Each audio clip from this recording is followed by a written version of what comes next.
Alright, Schedule E and how it applies to investment property financial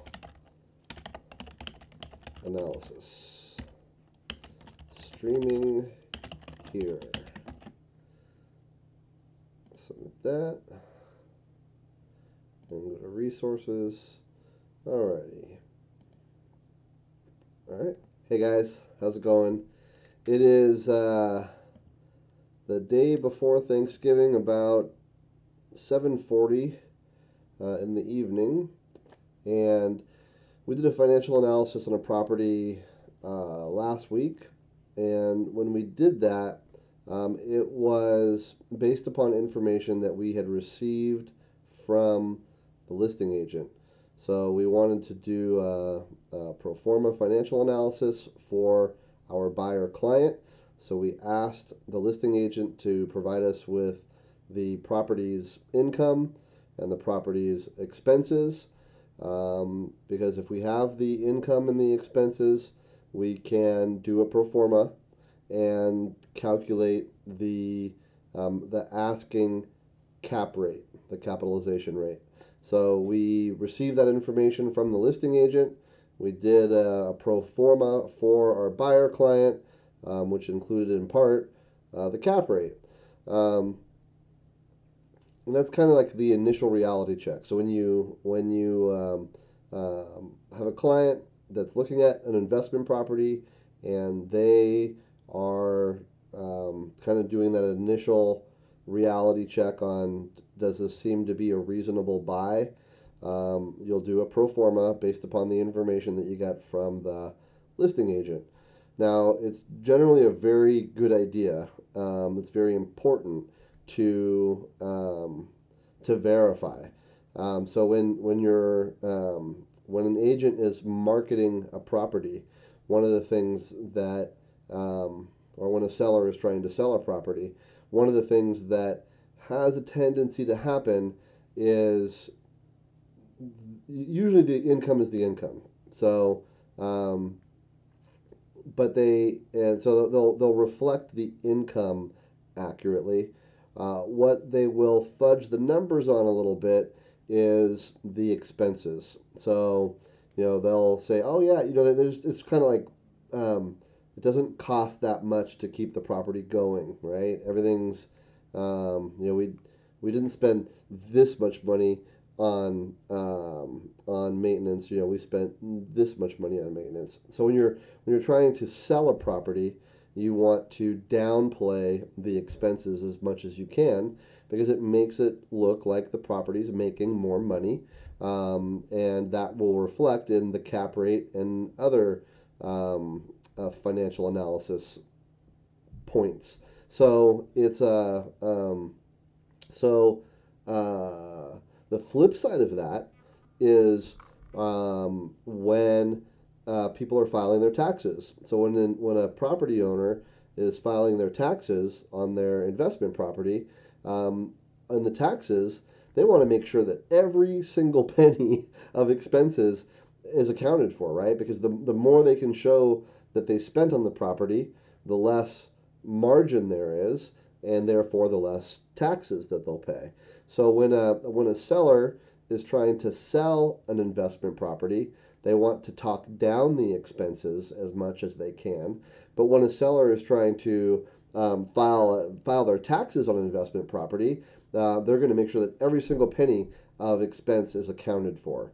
So, for that reason, it's important to realize that in a typical, I don't want to say all, but in many listings, you're going to find that the data that you get when either from the listing itself or when you ask the agent for the data, you're going to find that oftentimes that data, especially on the expense side, is a little bit watered down.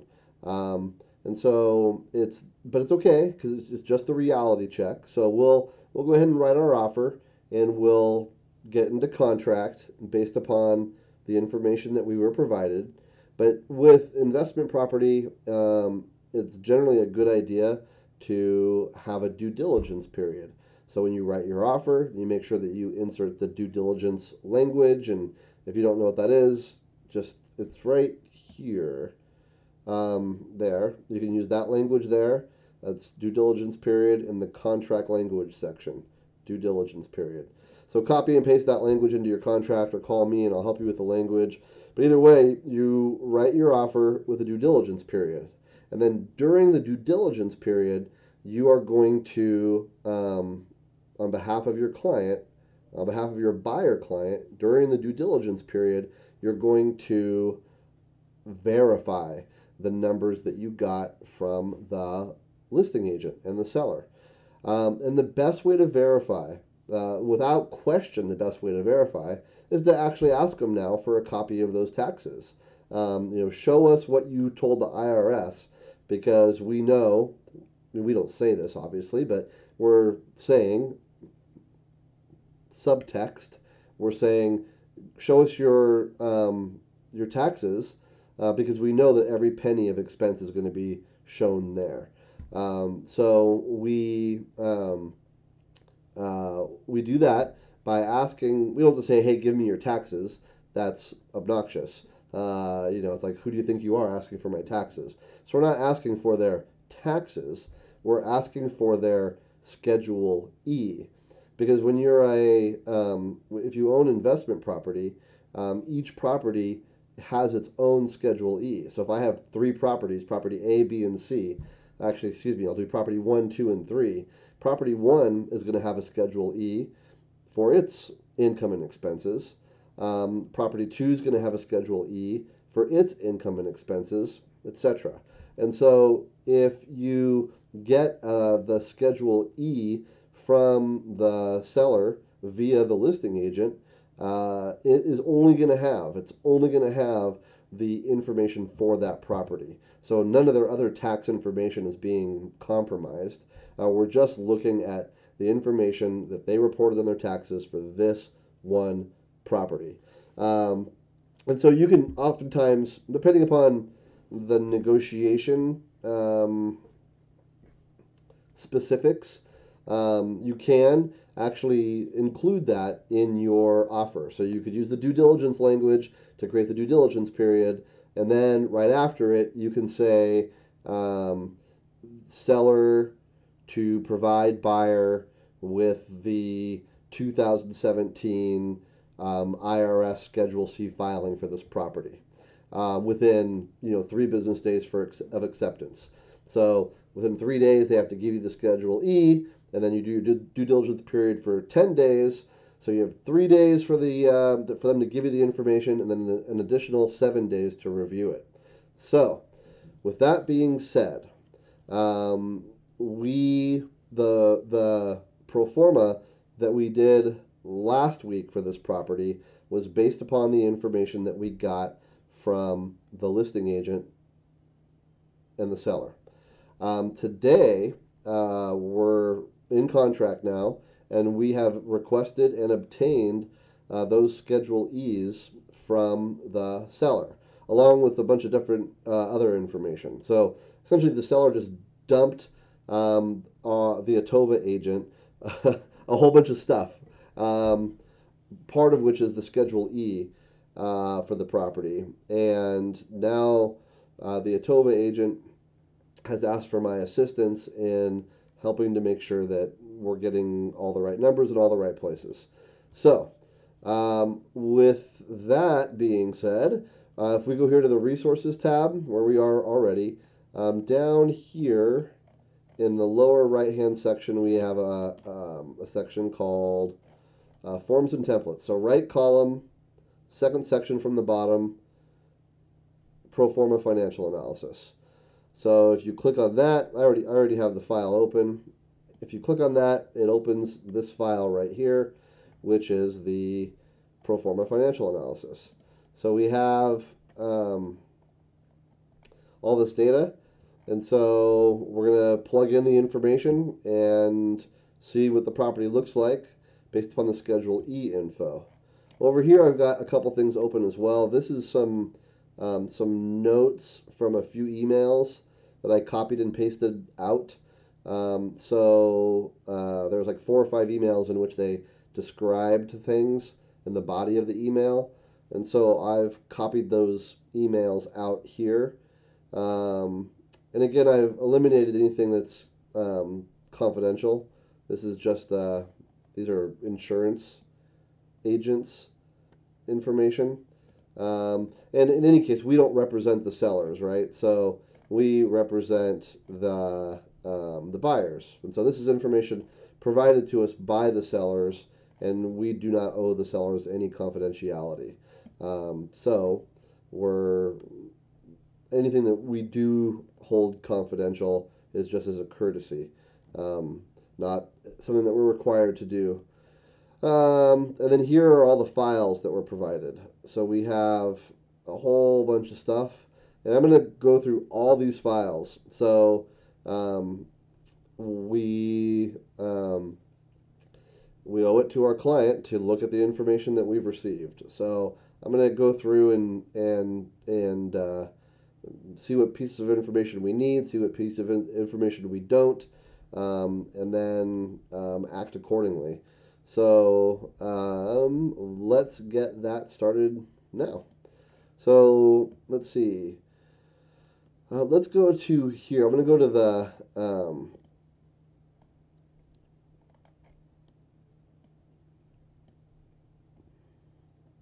this file right here. I think this is going to be the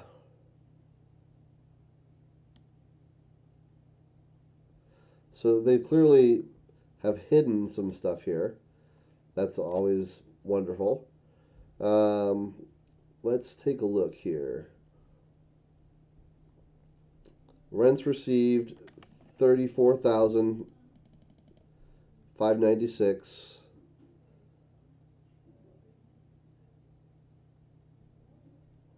Cleaning and maintenance 539. Commissions 435. Insurance, management, repairs, taxes, utilities, depreciation, and other. Okay. I want to know what is in this column. Don't know what's in that column. Schedule E, 1040, Schedule E. So, 1040, Schedule E. Here's the form. So this is column A and column B. What's the difference between the columns? Let's take a look, shall we?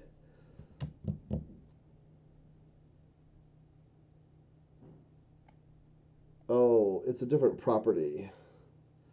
Properties A, B, and C. So you can put, that's right, you can put different properties on one Schedule E. So we can also now go back to the Excel file. All right, and we'll open this guy up again.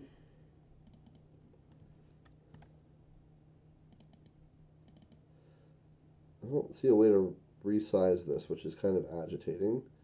Let's try doing this. There we go. Okay.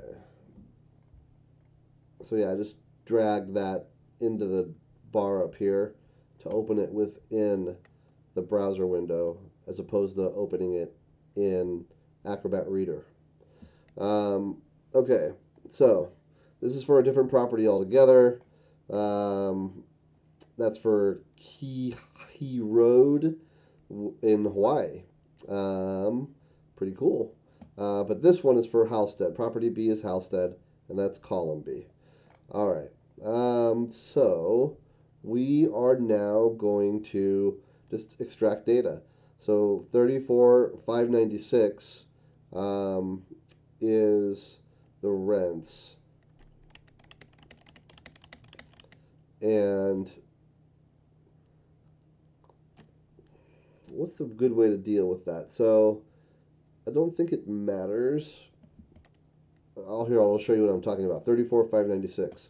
So we're here. We have in the rental income section, we have a breakdown of what the units are, and so how many bedrooms, how many bathrooms, how many square feet they are, when did the leases expire, when was the last time there was a rent increase, and obviously it's a good idea to put that information there because it's helpful information to have. Then we have the actual monthly rent, and we have the actual annual rent. This is per unit. And then we have the gross rents. This is the sum of these. So this here is the sum of these guys, and this here is the sum of these guys, these four guys here. So monthly rents and their total, and annual rents and their total. The challenge here is that all we have in this data right now is 34,596. So normally this is a calculation. We talked about this last time. This is the sum of G18 to G21. So it's the sum of these guys. So this here is the sum of those four. And that's done with this calculation. But we don't have all these details right now. We don't. So what I can do is I can just delete. Honestly, I can delete everything here. I don't have this data. So I'm going to delete that. And then in the annual figure, I'm just going to plug in, what was it again? 34,596. So I can plug it in right here, 34,596, and it's not going to harm a thing. We do have a 5% vacancy here, but we don't need a vacancy in this analysis because we have what the actual collected rents were. So applying a random vacancy figure here is not correct. So we're going to change that to 0, and that way our net rental income is as is represented here, 34,596. So now we can move on to our cleaning and maintenance, which is 539, and then 8 is commissions, 539 and 435. 539. So I'm going to go ahead and get rid of these monthly numbers here. Cleaning and maintenance. So they have it. We have maintenance and cleaning, and they just have cleaning and maintenance as one item. So it doesn't really matter where we put it. That was 539. So we're just going to put it here, 539. And, we could do, because at this juncture we're doing it from the IRS form, nothing wrong with changing the structure of this. So we have cleaning and maintenance. I'm going to fix this in a minute, but I'll just do that for now to remind myself. And then we had then insurance, then commissions at 435, which we're going to put, we'll put it right here. Commissions, 435. Cool. Then we've got insurance at 1155. Insurance, 1155. And then management fees, 2941. So we have it as a percentage right now, so we can just delete the percentage, and we can write in here 2941. That's the annual. Over here, we can do equals that divided by 12. That'll give us the monthly. So management fees, repairs, 2507. Repairs, 2507 put that in the annual. Again, we'll calculate this on a monthly average by doing that divided by 12. That was repairs. Next thing we have is taxes, 5191. So we'll go here to taxes, 5191. Again, equals that divided by 12. If you were just to, again, average it out on a monthly basis, that's all we're doing there. Utilities, 1226. So utilities are oftentimes paid by the tenant. So, but you have a windows of vacancy or like exterior stuff.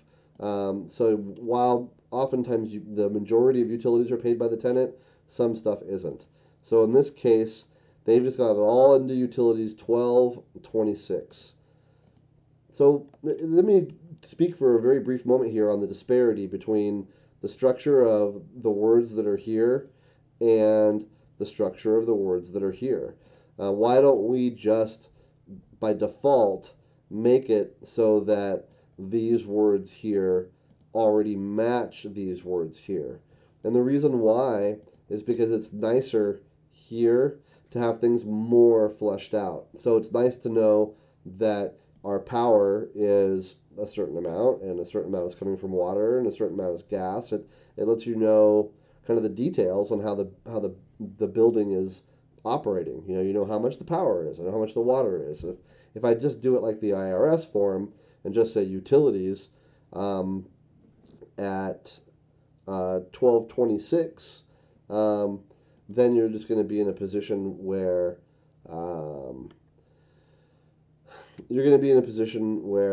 you don't know as well. So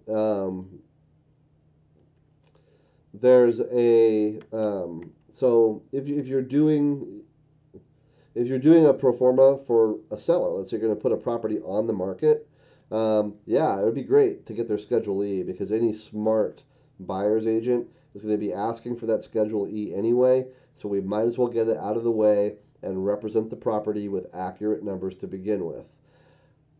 However, instead of solely relying upon the Schedule E to say we have this category and this, like the 5 categories of expenses, how the IRS has it broken down, we can actually ask our client to have their accountant provide us with a breakdown so we can show prospective buyers where these expenses are coming from in a more detailed fashion.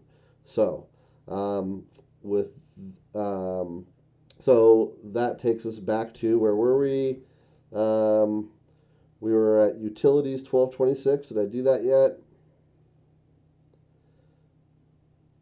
Utilities. No, I didn't, because all we have is this. So we're going to say utilities and 1226 equals that divided by 12. We'll get rid of this stuff for right now. And then we have depreciation of 8214, HOA dues of 4007. We'll come back to the depreciation. 4007 on the HOA dues, 4007.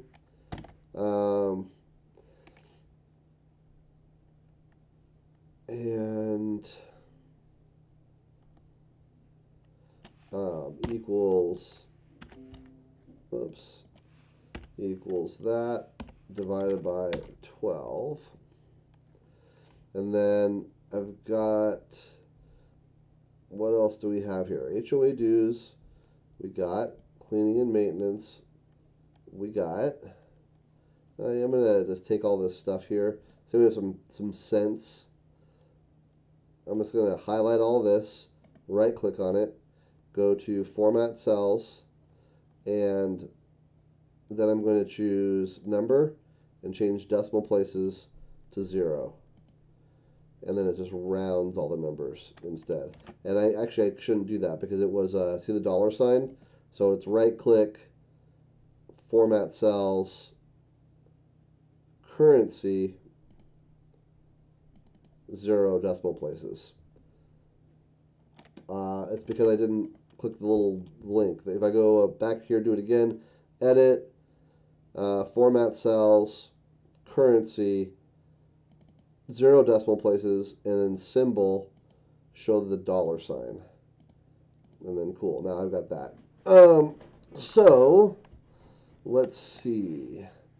The depreciation is already built in here into the math. So we're not going to add in their figure. We're just going to ignore their figure. We have a projected, this is appreciation. For depreciation, so appreciation is built in here, which is based on the factor that you put here. So, by the way, these are only pound signs because I've zoomed in.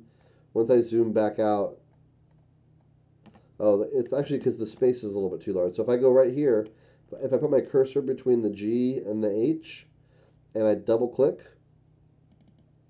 it will auto size the width of the column to fit the information. So for the appreciation here, we're going to, this is calculated automatically based on the number that you put here. So it's a forecast, and there's no way to know the future, right? But everybody wants to know, hey, if the market did this, how much would the gains be? They want to know what the profit would be, right? So if you think the market's going to appreciate 5% next year, you plug in 5 here. If you think the market's going to appreciate, 3%, you plug in 3 here. If you think the market's super hot, it's going to go up 15%, you plug in 15% there. There is no correct number to use here. The forecast is constantly changing, right? So if it was spring of 2018, I'd probably be telling you to put in, 8%. Property values go up 8%. In an appreciating market, that's not unreasonable to see, to see a lot of growth. 8% is a lot of growth in property value in 1 year. Now, winter, market's softened a little bit. Maybe a better number is to put 3 here, or maybe 4. Just depends on how conservative or aggressive you're being in your estimates. Depreciation is a tax function, and we do not incorporate it into the analysis here. It doesn't belong here, in my opinion, and so we're going to now plug in our the other data that we've got going on. So I need to find let's go ahead and use this opportunity, because these numbers aren't correct yet because we haven't plugged in the other numbers up here. Let's look for those other numbers. So 2019 budget reserve account. Let's see what we got here. So we have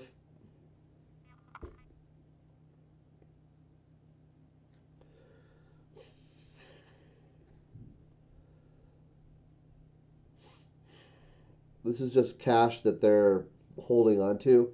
This doesn't affect anything when it comes to valuation. They're holding some reserve funds. This might be okay. Yeah, this is not them as an individual. This is the HOA. So this is essentially the HOA's financial statement, if you will. So they have cash. This is just money in the bank. They have money set aside for landscaping and maintenance. I remember hearing something about the roof. There's like they're in the process of redoing all the roofs, so they've done a special assessment for the HOA, and then everybody's paying into that fund, and then when it's done, the special assessment will go away. Reserve funds, that's just the total of the two items above. Parking lot, reserve funds for future projects. So they're holding money for the parking lot. So what it is, they're collecting HOA dues. They're collecting HOA dues, and then they're taking the money that they've collected and they're allocating it towards um, expenses and reserves. So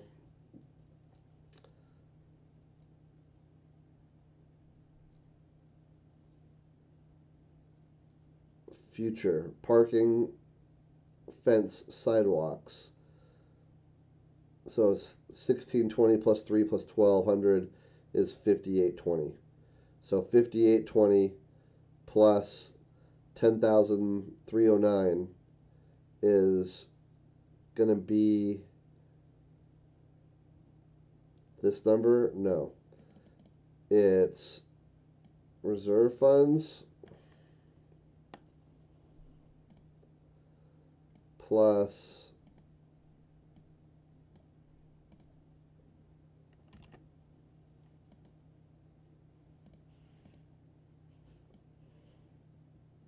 I should have highlighted this instead. It doesn't matter. We'll just do this. It's reserve funds, the 10,309 plus 1620. No, because this is the total here. 3, 4, 5, 5820. And that includes that. So why is this 17? Because I have 10,309 here and 5820 there. That's 15, that's like 16,000 something. And there's $1,700 more here.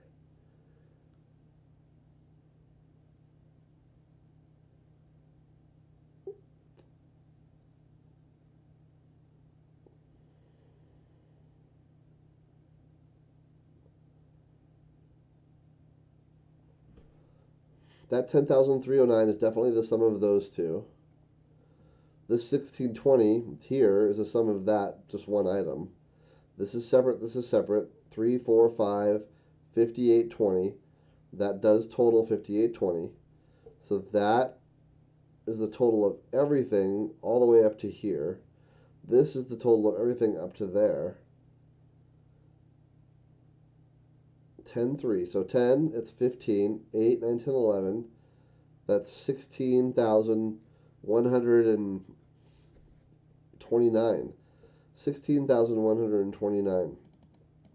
I'm sure I'm missing something obvious here, but I don't know where that number is coming from. Let's look at it over here. So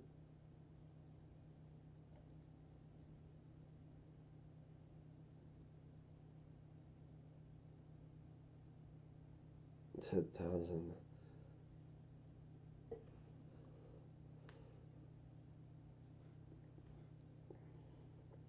Interesting. It seems to be a well-run HOA. Like they have everything scheduled out and money's being held and managed like they should be, right? So, and I guess this doesn't really matter to our financial analysis. Maybe that's the best way to look at this document. Is it's almost like who cares?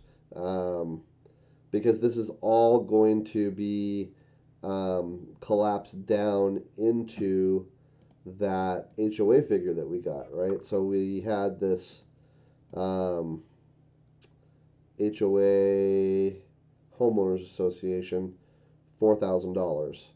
So that $4,000 is covering everything that's here. So the $4,000 is funding is the in this complex of I think there's 7 or 8 buildings in this complex. Um, the HOA dues here, this $4,000 is what is funding this property's share of those of the developments maintenance expenses. So let's take a look at it one more time, make sure I'm not missing anything. Total cash needed for project. They have their shortfall. So right now they're on track um, for their 2019 is um, they need 2004 for it, but they only have what 1620.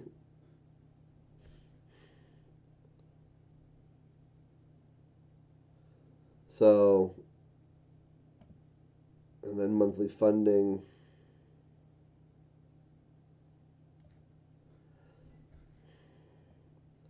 So this is how they're funding it. So yeah, there's nothing that we're missing here. All this is it's them. This document is them showing us how they're spending this money. Um, but for the purposes of the pro forma, for the financial analysis, we just assume that they're doing their job here, and all we are concerned about is the bottom line of that. And the bottom line of that is how much is it costing us? What are our expenses? And so we don't need to take any of that information into account for the pro forma. Now this is the CC&Rs. Same thing. We don't need to take any of that into account for the pro forma.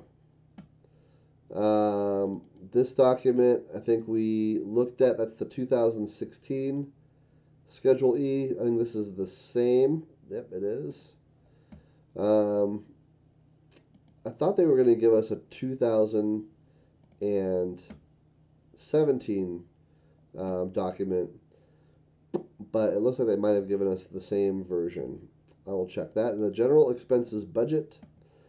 So let's see what we got here. All right. So again, this is an HOA document. So this is the policy for the HOA.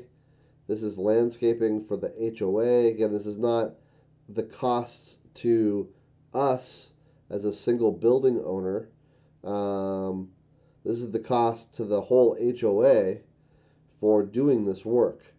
And again, we're contributing towards these costs, but all of these costs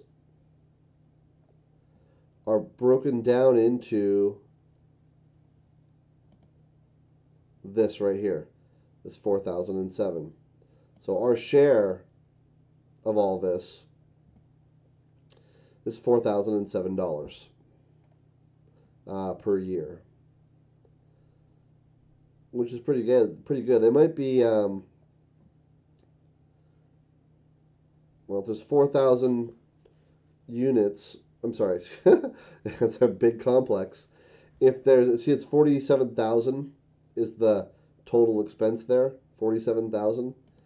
So if we're at 4,000, I would bet you, because if there's 10 units in the building and everybody has the same dues, that would put it at 40,000 collected, and I need 47,000. So there's probably, if I had to bet, based upon the math here, there's probably 12 units in the development, because that would have them collecting about $48,000 a year. Is this everything? Landscaping, maintenance? No, there might be more than that, because I'm not sure if they have. So they've got it broken down different here. They don't have the street or the resurfacing of the asphalt and that stuff. I don't see that here, and so they just have it broken down different, which is fine. Again, we don't care because our share is $4,007 a year. So that document we don't have to worry about. HOA agenda.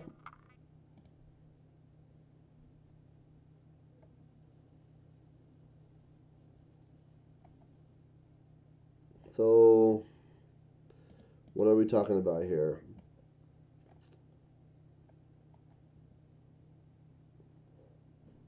They're talking about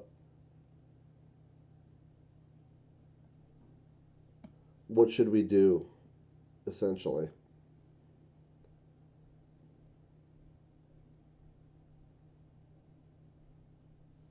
Maintenance. They're establishing who's in charge, what the HOA is responsible for. Um,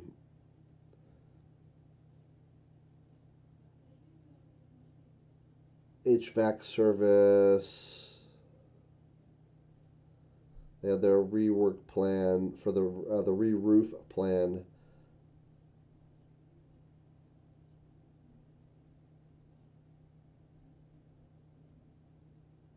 Okay.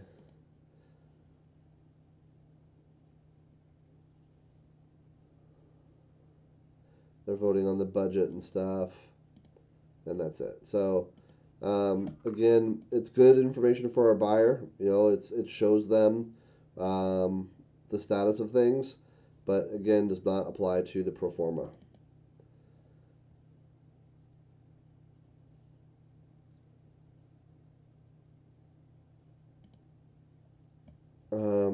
Let me bring this one open in here. Okay, so this is the P&L for 2018.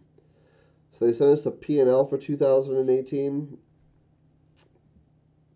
So we might come back to that. January 2018 HOA guidelines. Okay, so this is like a notice to the tenants. They're like updating the rules of stuff, and giving like notices. Okay, so we don't need that. Good information for our client, but again, we don't need that. This is the same document in Word format. Master commitment sounds, this is the title commitment. This is work that we have obtained from title already. I saw that email. This is the plat map. Oh, let's look. 1, 2, 3, 4, 5, 6, 7, 8, 9, 10, 11, 12, 13, 14, 15, 16, 17, 18. 18. What was our guess? 12?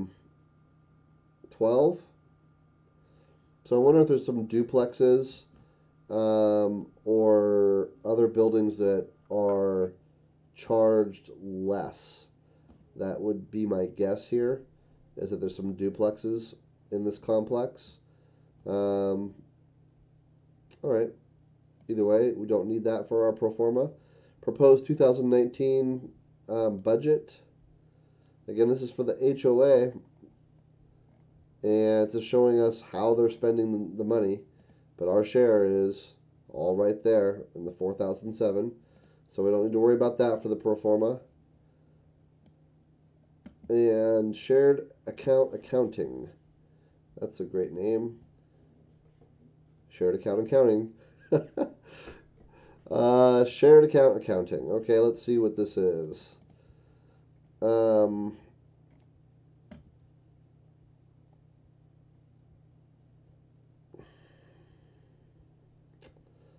Funded by owners. Funds used to pay op. Op, part of management cost. Okay, this is going to be. Yeah, this is they have a staff member, an employee. Um, they're paying salary and wages.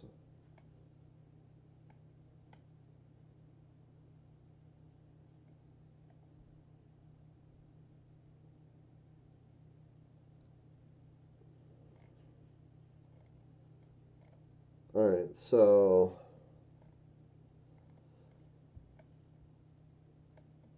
it's funded by the owners.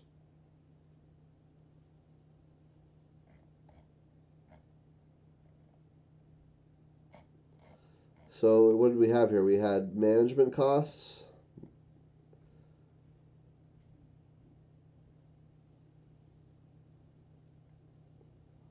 So this is um, the person that's running like the rental office. Okay, and this is the reimbursing them for their expenses and their salary. So it's their salary, their payroll taxes, their mileage, their cell phone reimbursement. So this is the person's expenses. This is like the office expenses. And then this is going to be the groundskeeper um, expenses. And then they've got some cleaning stuff and some landscaping stuff and some advertising stuff. Legal fees. Is there like eviction notices? Probably. All right. So it's funded by the owners. It's probably going to be stuff that is, um, could have the maintenance right there. That's the funded by the owners part. Okay, so the data is already reflected there. It's on the Schedule E, right? So the Schedule E is what we depend on. We don't really depend on. I mean, we could like reverse engineer these numbers and try to figure out, what our share would be and do all kinds of crazy stuff. But that's not what we do. The Schedule E is considered to be the definitive source of information. And if we were going to do like a forensic analysis, we could hire somebody and they would come in and they could um, dissect all this. So the challenge is that in order to be able to dissect this, we would need to know the allocation. So obviously we know that not all 18 buildings are being charged that $4,007, because 18 times that number is 72,000, and we know that they were at like 48,000. So interesting to look at, and it's good to know, what's happening on a development wide basis. But again, it doesn't affect our property. Our property is this is our share. Our portion of that is right there. So we have taxes. Let's see what this is. This is just the tax report from the county showing the owners. That's something that the title company just gave us. Vesting deed is going to be the same thing, just title work, not part of the pro forma. We have a parking lot policy. Don't care about that. That's also not part of the pro forma. So what do we have up here? We had, so I can go ahead and I can highlight these rows, right click in the highlighted area and delete them. That's fine. I can highlight these rows, right click in the highlighted area and delete them. And that's fine. I can right click on anything I want to get rid of and delete it. All of the other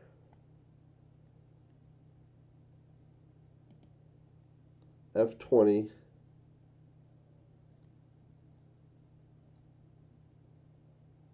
okay, that's just because of that. I was making sure that I didn't ruin something with deleting those rows. I didn't think that it should, and no, it shouldn't. The only reason is that we don't have the monthly data. We didn't do monthly data because we only had the annual figure in the Schedule E. So we're just going to delete and delete here because it doesn't matter. We don't need the monthly. All the data down here is derived from the annual. So we can now get rid of ABC Property Management. They just call them general repairs. You know what? One thing I do need to do here is make sure that I didn't leave anything from before. So let's do a quick reality check here. So I'm going to bring this. I don't need. I do want to look at this really quick. Let's see. So this is their annual budget. Again, this is on an HOA-wide basis. The entire development, not just this house, or excuse me, not just this fourplex. This is for the entire development. So just looking at the health, um,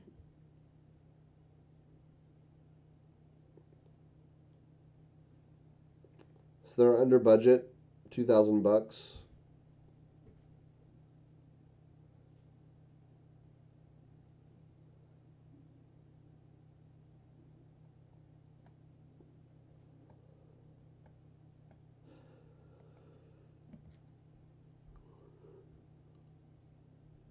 But with the amount of stuff they've got going on, you know, they're re-roofing, they're redoing the parking lots. They're pretty. That's really close. So there's no red flags there. What you're really looking for is, they've got they're underfunded. If they've spent all their money and they've got, all these big projects coming up, there's a problem there, right? If the HOA is underfunded and the projects are backing up, that's a sign of, you're if you're dependent upon the HOA for maintenance and the HOA is upside down, that could be a problem, right? So this is good to see from a reality check perspective on, is the HOA functioning as it should? But again, does not tie into the pro forma for our specific property. So let's see here. How many numbers do we have? 1, 2, 3, 4, 5, 6, 7, 8, 9, totaling 26,215. Okay, 1, 2, 3, 4, 5, 6, 7, 8. Okay, so we've got something messed up here. Let's find out what it is. So, cleaning and maintenance, 539. And I'm going to bold it as I go so we can see. So, or I'll make it red as we go so I can see. So, cleaning and maintenance, 539. Cool. Commissions, 435. I don't think I ever added that in there, or did I? Yep, it's right there, 435.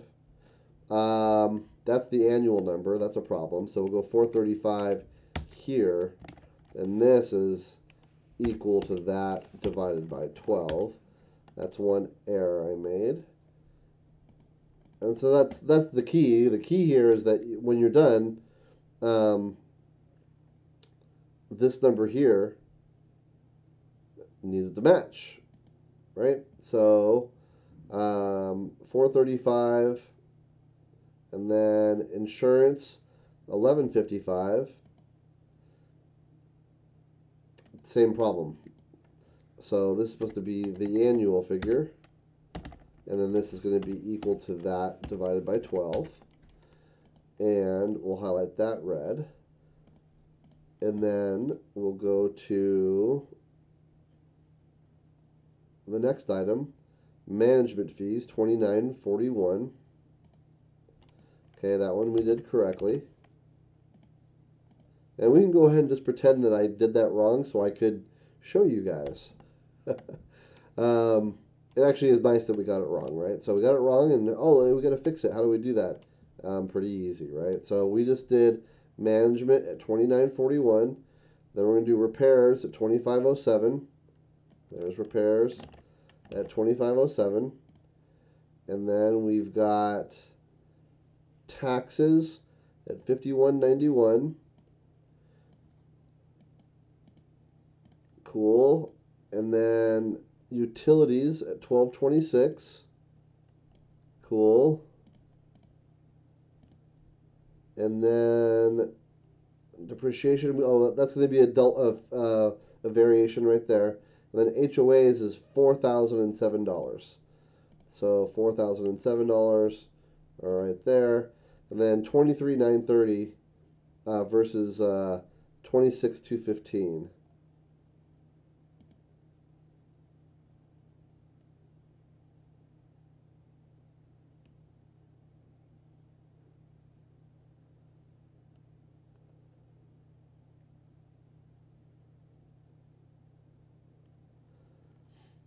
See if we get rid of that 8,000. It should be a lot less. Because look, here I'll show you. So we have 8381 is, forgive me, 8214 was the depreciation. So 8214. And if I add equals that plus that is 32,144, which is not that. So, but these should. So all these guys right here should add up to that number. So let's see what, I'll plug in 8214 here so we can take a look at it for a second. So right here in this other, let's just plug in 8214. And we'll make this to equal that divided by 12, as we have been doing. Whoops, I must have got that wrong. Equals this divided by 12. Alright, so there's that. And get rid of this. Actually, I'll just keep that. Oh, that's double now. So, okay, so 32,144 is not 26,215. So I'm missing something here again. 539, 435. I'm going to start over because we've got to be missing something on our end. So 539, 539 once. There we go. That's the problem. I had missed this one. 539. That should be there, and this should be equal to that divided by 12. All right, and then this was just the temporary guy I put in there. And now let's see if we're matching.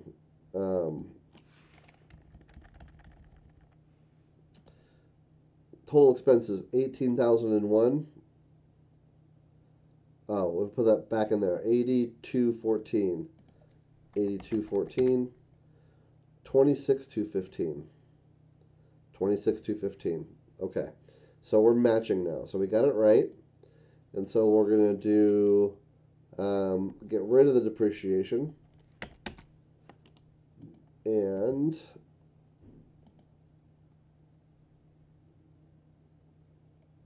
we're going to, we have that right, we have that right. So,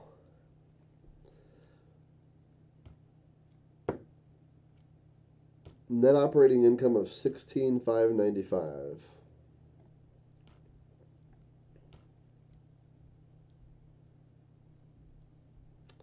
These are the for all properties. So these numbers we're not going to use because that's the sum of different things here. And again, this is total. So we're really not concerned about any of that. What we're concerned about now is hours. So 34,596, let's make sure that number was right. Yes. They collected 34,596, and then not including depreciation, they had $18,000 in expenses for net operating income of 16,595. So if we then look at the purchase price on this thing, which is $425, that's the asking price and the contract price. The down payment does not affect the cap rate at all. It's just used for calculating payment and whatnot here. But remember that a cap rate analysis does not take into account debt service. Cap rate is the net operating income divided by the property's value or the purchase price. Net operating income divided by the purchase price. That's your cap rate. With a where the net operating income is the income minus the expenses. The income minus the expenses is your net operating income, and then your net operating income divided by your purchase price is your cap rate. And so here we have our income. Here we have our expenses, and then there's our net operating income. So our net operating income divided by our purchase price gives us our cap rate. Now, this is not a great cap rate. In our market right now for commercial property, for retail or office space, you can get a cap rate of 6%. And from a buyer's perspective, the higher the cap rate, the better the investment. So if I've got two properties I'm looking at, and one's a 7 cap and the other one's a 5.5 cap, by and large, that 7 cap property is going to be the superior purchase to the 5.5 cap property. So if a high cap rate is good for buyers, then the opposite is also true, which is that a low cap rate is good for sellers. So the lower the cap rate, the more the seller is getting for the property. So you can see here, if we change this to 500,000 on our purchase price, you see that the cap rate went from what it was to 3.32. So it was 3.9 and it went to 3.32. So it got lower. So as the purchase price goes up in relation to fixed net operating income, the cap rate goes down because the seller is getting more money for the same property. So in any case, the reason that this is like a 4 cap is because, or a 3.9 cap to be more precise. The reason that it's a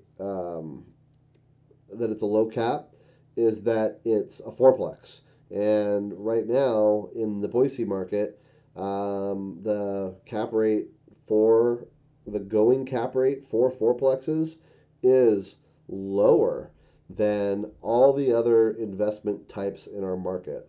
So if you are a buyer and you're thinking about buying a retail space, you should be shooting for a 6 cap. If you're buying an office building, you should be shooting for a 6 cap. If you're trying to buy a fourplex in the Boise market, you're going to be closer to this 4 cap range. And the reason why is that there's lots of people trying to enter the fourplex market, and there's only so many fourplexes available. And so what does that do? Supply and demand, it drives the prices up. And so sellers are able to command more for their fourplexes right now due to supply and demand, and that's driving down cap rates. So let's take a look at some of the other stuff we got going on here. So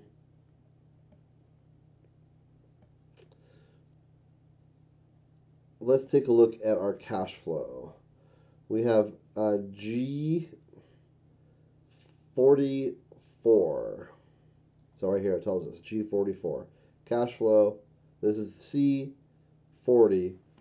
C40 here is equal to G44, which is this guy right here. Now, this negative 5307, let's see how that's calculated. This is equal to G37 plus G14. So G37, so this guy right here, plus G14. This is, I failed to do part of my job, which is why these numbers were not looking right. And that's why we were recreating it, right? So, oh my gosh, I did this thing, and the numbers are all looking horrible. I've got, I see I have a positive net operating income here, but my cash flow is negative. What's happening? Remember that your net operating income does not take into account debt service. Debt service is not part of your NOI. So it's income minus expenses, excluding debt service. So let's go up but our cash flow does include debt service. Okay? So your cap rate analysis does not include debt service. Your cash flow does include debt service. So let's go up and take a look at what we got going on here. So we're putting down, I think our client is putting down 50%. And we just pencil in 2% closing costs on the buyer side. This total investment is calculated is the sum of C11 and C12. So C11 and 12, these two guys right here. So the sum of those two guys is what this is. And then amount financed is C10 minus C11. So C10 minus C11, which is what? My purchase price minus my down payment is the amount I'm financing. That minus that equals that. You plug in the rate, the term. This is calculated based on the payment equation in Excel, equals PMT, and then all the Excel equation craziness. So we're paying, it's in parentheses because it's an outflow, it's a negative number. We're paying $1,100 a month, about $1,360, $689 a year. And if we scroll down here, see our net operating income is the same. Our debt service is $13,600. So we're going to see what? About a $2,900, $2,800 positive cash flow. So there's that number right there now. So we fixed it by plugging in our correct financing data. So we have a cap rate, income minus expenses, not including debt service, gives you your NOI. NOI, right there, divided by your purchase price, gives you your cap rate. Your cash flow is going to be your net operating income minus your debt service. It's going to give you your cash flow. Cash on cash return, this is a factor. You see the equation up here, but cash on cash return is a factor of what rate of return are you getting on the actual money that you spent, right? So you only came out of pocket 212, you came out of pocket 212,500 here. What rate of return are you getting on that cash? And then when we look at add in appreciation and into the mix, you have a projected return on investment. So if we increase this to like 5%, you can see the 5-year return on investment increases significantly, right? So this is an appreciation amount. So we'll plug this back down to 3%, which is a good, fair, conservative number to use. And then here we go. I'm going to have to update the property address, and I'll update the property criteria here. I'll let the agent throw their own contact information in there. We're going to change this from 0 to represented in gross rents. And then over here, this was equal to that. So, it's trying to do an equation of that. Probably this times E19, G18, G18, that guy, times E19, which is this guy that we just did right here. So we're calculating a percentage. So that times that percentage gives you that value. But because this is no longer a number, it's saying I can't calculate that. So we can just type 0 there manually and remove the equation, and we're good. So anything else we can do to clean this up? That looks good and correct. We fixed that.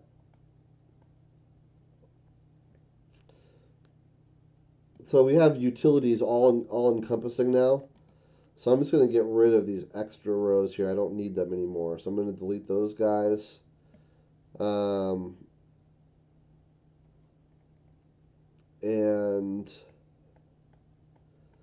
we look good here. All right, so what I'm going to do next is after I end the stream, I'll go back into my email, see if I can't dig out the 2017 version of this file, and then I'll redo it again for 2017, and then we'll have a pro forma for um, 2016 and 2017. So we'll say this is 2016 just as a note, and then I'll fix that and that. I'll let the agent fix that later. And yeah, is this a good property or not? It's fair. It's a fair deal, given that we are in a high demand environment that's driving down cap rates for fourplex properties, multifamily residential. So four is kind of the where we're seeing things, um, and so it's a fair buy given the state of the market. And honestly, I don't think that it's one could argue that why would I buy a fourplex with a four cap if I can go buy an office building with a six cap? Well, for one, you can buy a fourplex for 450 grand, but to buy an office building, oftentimes you're going to have to fork out 800 grand or a million, or so it's an economy of scale thing. One, and the other thing is a market sector consideration. So with residential, you are you're in the residential space, and so it's a much different. It's still investment property, but you're in the residential sector. Other investment property, in fact, all other investment property, is more in the commercial sector. So office buildings, retail spaces, medical, etc. So everything else is commercial, but multifamily is in residential.